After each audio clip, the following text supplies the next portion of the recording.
હોય ને તો માણસે ચા પીવી જોઈએ. આમ લેપટોપ ઉપર થપ થપ કરીને ગુસ્સો ના ઉતારવાનો હોય. સમજ્યો? મમ્મી એવું કઈ નથી. એવું જ છે મમ્મીજી. નહીં તો કોઈ આપણને ફોન કરીને અર્જન્ટલી મળવું છે, હું તને એડ્રેસ મોકલાવું છું, ત્યાં તું ફટાફટથી પહોંચી જા અને પછી પોતાનો ફોન સ્વિચ ઓફ કરીને બેસી જાય. એવું ચાલે? તું રહેવા દે. મમ્મી સામે છે એટલે દોડડાઈ બનવાની પ્રયત્ન ના કર. બાકી અર્જન્ટ છે એ સાંભળીને માણસ આમ દોડતું આવે પોતાની ફુરસતે 2 કલાકે નહીં. બસ બસ શાંતિ રાખો. લગ્ન પછી બોલવા માટે કઈ રાખવાનું છે કે નહીં? કે પછી આજે જ બધું પતાવી દેવું છે? તું કેમ ના આવી, તે ફોન કેમ ના ઉપાડ્યો, એ બધું મૂકો ને. અત્યારે એકબીજાની સાથે છો તો પછી મુદ્દાની વાત કરો ને. એ તો કરીશ જ મમ્મી, પણ એક વાત કે તું, હું ઘરે છું એ વાત તે સેજલને કરીને. સમજાઈ ગયું મને. એટલે અહીંયા પણ મારી વિરુદ્ધ ટીમ તૈયાર થઈ ગઈ છે એમ ને? જોયું મમ્મીજી, આને કહેવાય જલકુકડો. બોલ, તારે શું વાત કરવી હતી મારી સાથે? એ જ કે ઉત્કર્ષ તારા ઘરે આવીને કિંજલની અને પપ્પાજીની બધાની માફી માંગવા તૈયાર થઈ ગયો છે. પણ એની એક શરત છે કે કિંજલે પણ એની માફી માંગવી પડશે. તો સેજલ, તને શું લાગે છે કે કિંજલ ઉત્કર્ષને સોરી કહેશે? કહેવું તો જોઈએ. હું પણ એને એકચ્યુઅલી એ જ વાત સમજાવતી હતી કે બીજું બધું જ ઠીક છે, લાફો નહોતો મારવો જોઈએ. એટલે જો બંને તરફથી સોરી કહેવાય જતું હોય તો પછી બેસ્ટ છે. હાસ તો એકવાર મિચ્છામી દુક્કડમ થઈ જાય એટલે પાછું બધું પહેલાની જેવું થઈ જશે. મિચ્છામી દુક્કડમ એટલે શું મમ્મીજી? આપણી વાણી કે વર્તનથી કોઈને પણ મન દુઃખ થયું હોય ને તો હાથ જોડીને એની માફી માંગે. એને કહેવાય મિચ્છામી દુક્કડમ. ને એકવાર તું આ ઘરમાં આવી જઈશ ને એટલે તને બધું સમજાઈ જશે. ને હવે તો આપણે એક ટીમ થઈ ગયા છીએ ને. તું ડાયરેક્ટ ઓફિસથી આવી હશે ને? હું તારા માટે નાસ્તો લઈ આવું. ના ના મમ્મીજી, મારે જયા પાર્વતીનું વ્રત છે. અરે હા, તારી મમ્મીનો ફોન આવેલો પણ હું આવી ન શકી. સોરી બેટા. અરે કઈ વાંધો નહીં મમ્મીજી. હા, પણ ઉપવાસમાં સૂકો મેવો તો ખવાય નહીં. હું તારી માટે થોડો સૂકો મેવો લઈ આવું. ત્યાં સુધી તમારે બંનેને જો અડધી અડધી ચા પીવી હોય તો મને વાંધો નથી.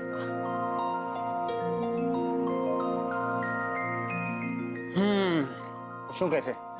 એક જ કપમાંથી આપણે બે ચા પીએ? જાણે હવે. અરે શું જાણે હવે? રૂપેશ સાહેબ, આ પૈસા, સાકર, દૂધ અને ચાની ભૂકી પછી જે પૈસા બચેલા છે ને એ છે. અને સાહેબ, આ રસીદ, લાઇટનું બિલ પણ ભરાઈ ગયું છે. ગુલાબ, કિંજલબેન, તમે અહીંયા શું કરી રહ્યા છો? તમને ડોક્ટરે આરામ કરવાનું કહ્યું છે ને? હા બાપા હા, પણ આ તો તારો અવાજ સાંભળ્યો ને તેમ થયું કે લાવ ને જઈને પૂછી આવું કે સ્પોર્ટ્સ ક્લબનું કેમ ચાલે છે. એ બધું બરાબર ચાલે છે. તમે ઉપર જઈને આરામ કરો, નહીતર અમે તમને નથી ઓળખતા. પપ્પા જોયા જોયા મોટા સાહેબના રોબ મને ધમકી આપી રહ્યો છે, એ પણ તમારી સામે. હા,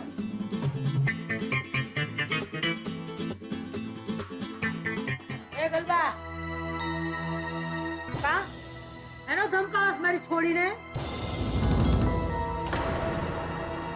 આ મારી હામું જોઈને વાત કર, તને પૂછું છું. તે પછી દઉં એક ઊંધા હાથની કાન નીચે. જા હાલતી નોધા કામે લાગ. મારી છોડી હારે બેહીને ના ખબર અંતર તો પૂછું. ના બેટા, કેવું છે તને હવે? સારું છે ને? હા બા, એટલે જ તો દાદરો ઉતરીને નીચે આવી. ને હવે આવી જ છો તો મોરયો ખાઈને ઉપર તારી રૂમમાં જજે, તારા માટે ખાસ બનાવ્યો છે. તે મીરા બહુ મોરૈયામાં મીઠું મીઠું તો નાખ્યું ને? ના ના, એટલે પૂછવું પડે છે. કે માંદી છે કરીને દયા ખાવામાં ભૂલી તો નથી ગયા ને? કે હજુ એનું જયા પાર્વતીનું વ્રત પૈતું નથી? હા બા, મને યાદ છે. અને કદાચ હું ભૂલી જાઉં ને તો કિંજલ ભૂલે એમાંની નથી. લે તે ઈ તો હારું જ છે ને કા? આ છે ને જયા પાર્વતીનું વ્રત આ વરનું ઈ સેજલ અને કિંજલ માટે છેલ્લા જ છે. પછી ઉજવણું ક્યાં આપણા માથાનો દુખાવો જ કા? અરે એકવાર સાસરે વળાવી દઈએ ને એટલે ટાઢા પાણીએ ખસ ગઈ. એ ગલબા, આમ તું માથે ઊભો છું હે? તારે કામ કર ને. હાલતી નો થા. ગીધડાની જેમ માથે જ ભયમાં કરસ.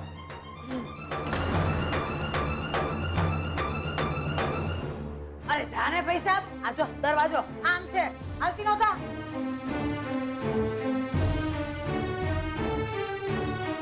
ઓહો, ભારે બરો છે બાપા આને તો, ભારે બરો.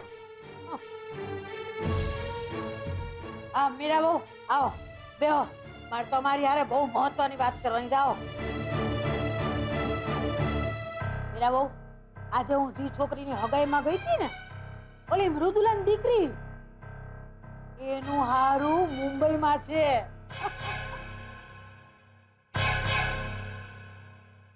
અરે પાર્ટી બહુ સદ્ધર છો. પૈસા ટકે એકદમ સુખી. કઈ સાંભળ્યું છે એના દેર હાટું છોકરી હોતે છે. અરે સાંભળતાની હાથે મને વિચાર આવ્યો. ફૈડા કોરમાં ફૈડા આપણી કિંજલડીને. આટલા વર્ષોના જયા પાર્વતીના વ્રત કિંજલડીને લેખે લાગ્યા હો પૈસા.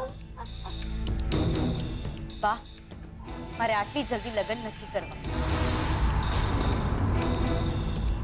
ને હું નથી ઈચ્છતી કે આ વખતે મને કોઈ પણ જાતનું દબાણ કરવામાં આવે.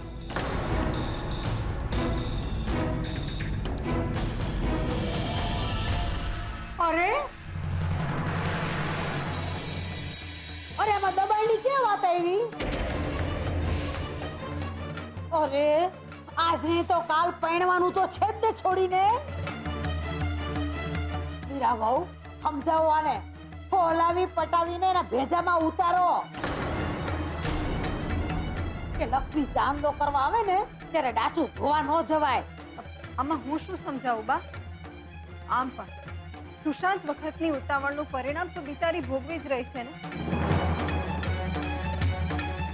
તો દૂધના દાજેલા છાશ ફૂકી ફૂકીને પીવે, એમાં ખોટું શું છે?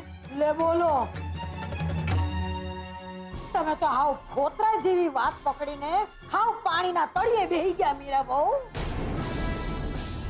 અરે ચોખામાં એક કાંકરો આવે તો એમ થોડું કહેવાય છે કે ચોખાનો આખો ફાલ કાંકરિયાળો છે? લે બોલો, આય વઈ ગઈ. મોહન, તને શું લાગે છે? મારો મત કિંજલથી જુદો નથી. અરે પણ આવા હારા માંગા વારે વારે ભાગ્યમાં નથી હોતા. બા, ત્યારે સાંભળ્યું કે માણસનું ભાગ્ય ચોરાઈ ગયું નહીં ને? આ વાત મૂકી દો.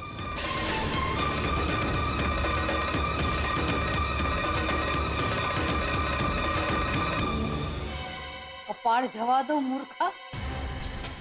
તારી કિંજલડી તો મારા રાહુલના માર્ગનો કાંટો છે.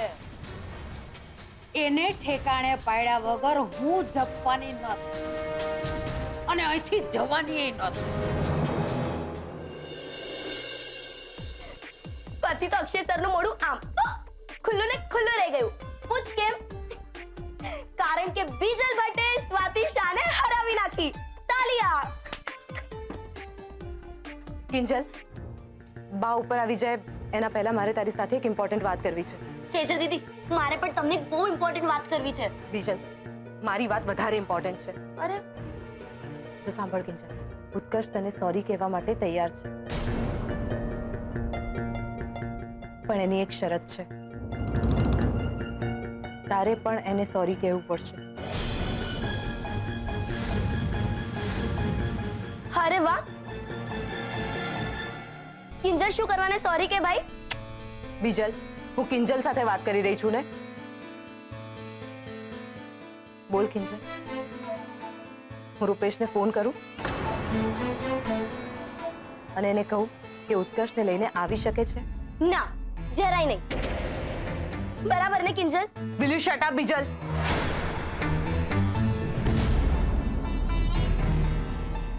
કિંજલ, હા કે ના કંઈક તો બોલ.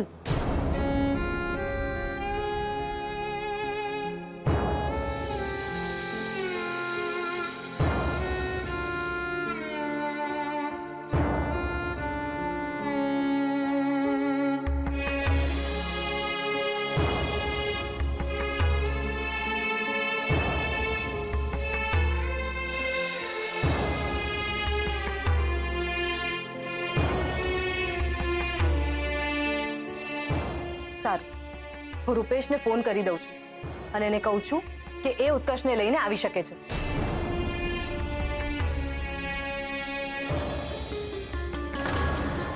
હા રૂપેશ, આવી જાઓ તમે બંને. કિંજલ પણ સોરી કહેવા માટે તૈયાર થઈ ગઈ છે.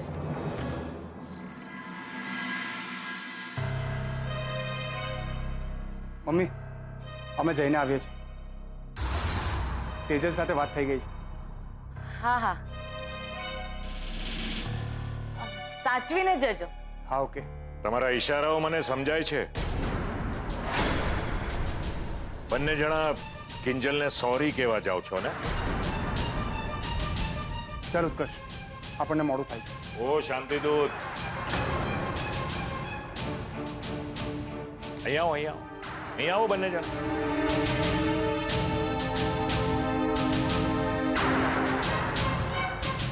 હું જે પણ કંઈ કહું છું ને એ સમજીને કહું છું. અને ઉત્કર્ષ, મેં તને સમજાવ્યો હતો ને, છતાં પ્રેમનું ભૂત તારા માથા પરથી ઉતર્યું નથી. અને ભીખ માંગવા જવાની જરૂર શું છે? Be a man. Behave like a man. પપ્પા પ્લીઝ, જ્યારે બંને વચ્ચે શાંતિથી સંધિ થઈ રહી છે તો તમારો આ ઉત્કર્ષની ચડામણીનો કાર્યક્રમ હમણાં માટે મોકૂફ રાખશો? એમ?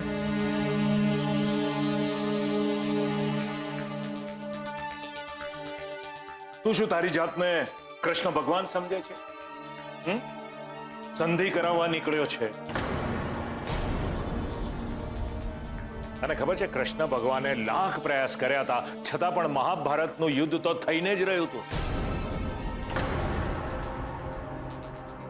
મારી વાત માનો, સામે ચાલીને નાક કપાવવા જવાની જરાય જરૂર નથી. અને રૂપેશ, તું એ ન ભૂલતો કે તું એ ઘરનો થનાર જમાઈ છે. જરાક પણ ગડબડ થઈ ને તો તારી અને સેજલની સગાઈમાં ડખો પડશે. ના ના, એવું નહીં બોલો. એવું કાંઈ નહીં થાય. હું આવું છું તમારી સાથે. હા, પણ જો છોકરાઓ, માફી મળે કે ન મળે, મગજ ઠંડુ રાખવાનું છે. અમે આવીએ. ચાલો.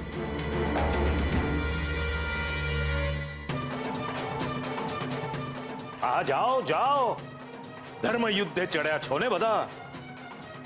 જાઓ એટલે ખબર પડશે કેટલી માફી મળે છે અને કેટલા અપમાનના ઘૂંટડા ગળવા પડે છે.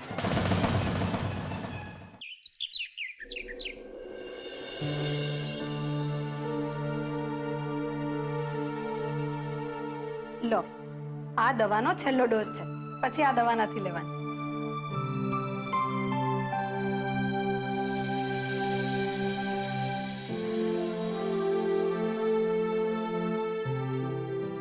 કિંજલ, આ શું કરે છે તું? આટલા તાવમાં પણ તું અહીંયા નીચે સૂઈશ? પા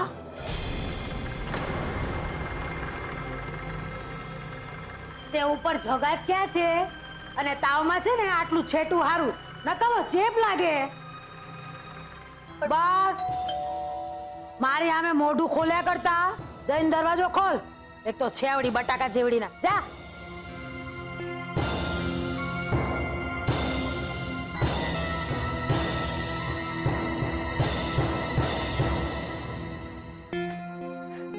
મમ્મી પદ્મા આંટી આવ્યા છે.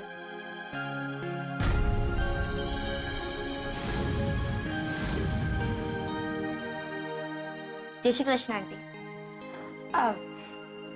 આવો આવો પદ્માબેન.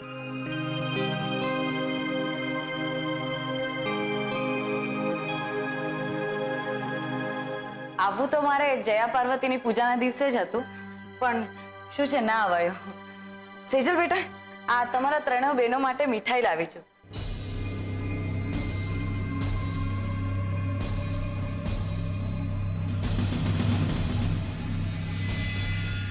અને ઉપવાસમાં માવાની મીઠાઈ તો ચાલે નહીં?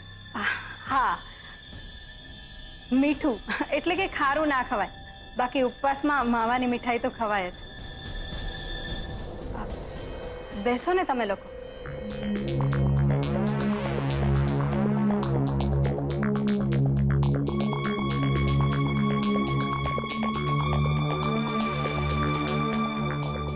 માસુભાઈ નથી આવ્યા? લે તે કયા મોઢે આણા ભેળા આવે?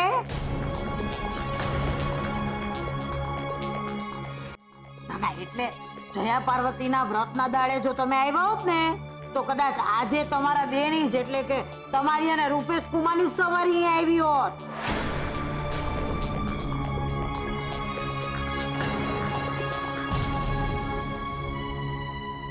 બરાબર છે બા, પણ ઉત્કર્ષે તો માત્ર કાગળ લખ્યો તો, એને જાહેર કરવામાં તમારો જ હાથ હતો.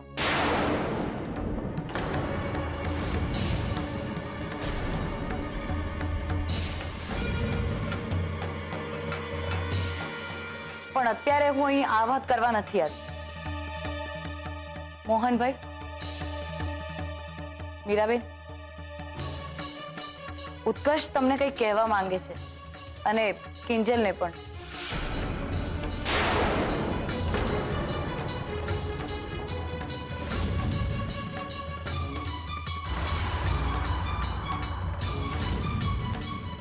જો તમને બધાને કોઈ વાંધો ના હોય તો.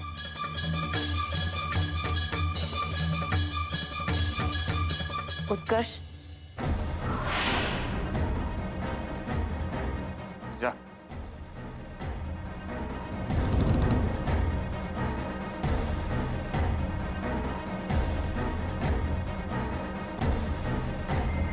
Mohan uncle, I am sorry. જે કંઈ પણ થયું એને બાદ હું હાથ જોડીને તમારી માફી માંગુ છું.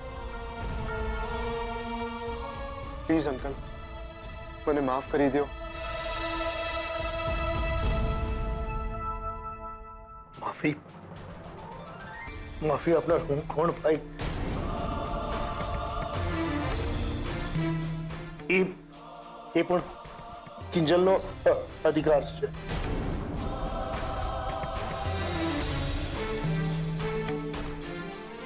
એ તને માફ કરવા માંગતી હોય તો મને વાંધો નથી.